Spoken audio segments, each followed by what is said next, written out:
Hey guys, it's Morgan. Come back to you with another tech video, also with a review slash introduction slash instruction video. Today we are going to be working on this, it's brand new wheel, Bulletproof Designs wheel that's set up, or getting set up for my new beta that will be here today actually. Super excited about that. When you get a new bike or a new set of wheels, the spokes come pretty tight and the wheel definitely comes true, but they're really not tight enough. Now most people will say just go ride it for a little bit, let it break in, and then tighten it up, and that's a fine way to do things. I have found it's honestly just way better to go ahead and tighten everything down a little bit more. It will save you a little bit of trouble. You'll still probably have to do it again after a few rides, but you won't run the risk of getting them all super loose, which I have done before, like loose enough that you think the whole thing's coming apart. I'm going to show you how I like to tighten spokes on a bike that is already got a true wheel. This is not a wheel truing video. I will do one of those when we get one that's really out of whack. But we're also going to be talking about the Tusk Torque Spoke. Anyway, it's a torque wrench for spokes. Pretty cool, guys. Fast Company came out with this thing, I think, very first. They were the first guys to come out with one of these. I honestly was not a big fan of them because I just did it by feel, and I always thought it was kind of silly. But then I've come to realize that a lot of you guys don't touch wheels and spokes as much as someone like I do, or Richard, or Zach. So it might not be a bad idea. So let's try this thing out. Pretty cool. Super simple. You got to pick which spoke wrench is going to have. It's pretty cool. They got 6.1 all the way to 6.9. They have more you can buy, but this is what it comes with.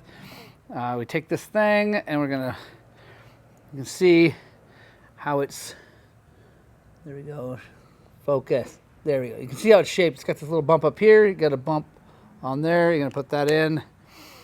That locks it in, so you can't pull it out until you push that button. So there we go.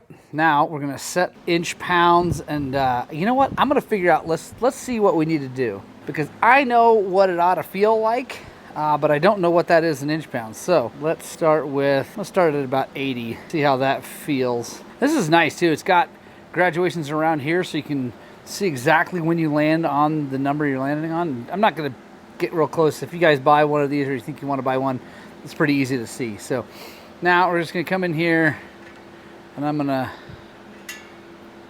turn and see what 80 inch pounds feels like. We're not there yet.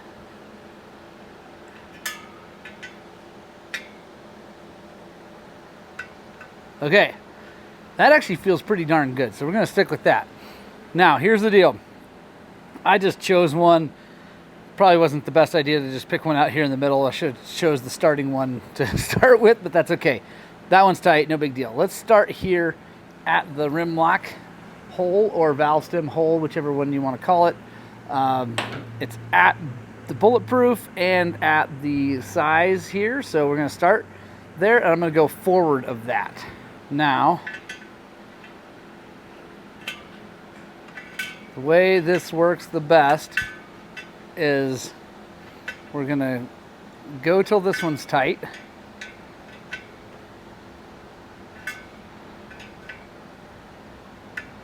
There we go, it clicked.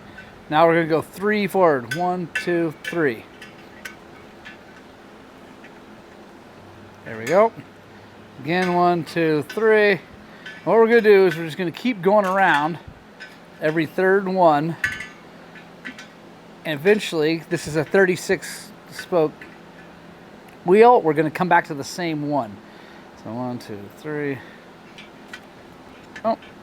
And by going every third, you're not on the same side. So that one was over here on this side. So 1, 2, 3. Now we're over here pulling a different direction. If you just go around in a circle, you will make the wheel super way out of true, like crazy. I've seen people do it, and it's nuts how far out of whack they get. Again, if you do this a lot, there's really no need for this spoke wrench, because you have a good feel for it.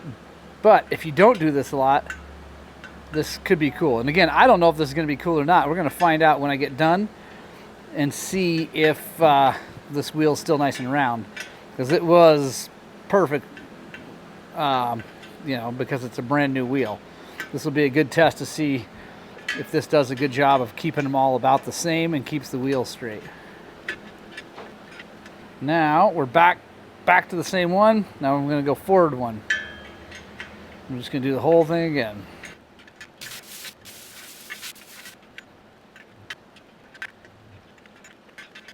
Back to that one. Now we go forward. This is the last time around.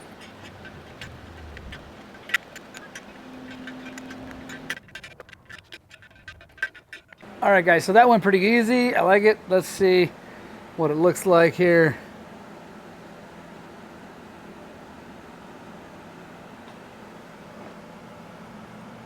Pretty darn straight. It's definitely not perfect, but it's pretty close. Well, it's just exactly like it was when it came new. Again, this is a brand new wheel. It is also a China-built wheel, so this is not an Excel rim. I'm guessing this rim is not perfectly straight across these ribs, but I don't care. It's an off-road bike. I don't care if it's perfect. That's pretty darn good. I have to say, this thing is pretty sweet. It makes the job super easy for people that don't know that feel. I think that thing works pretty good.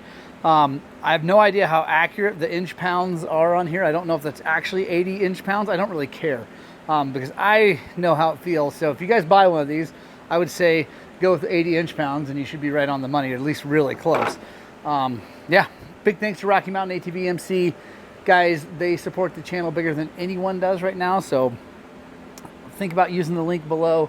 Obviously, please shop local first. If you have a local shop that you really like and want to help, go to them first. Buy things from them first.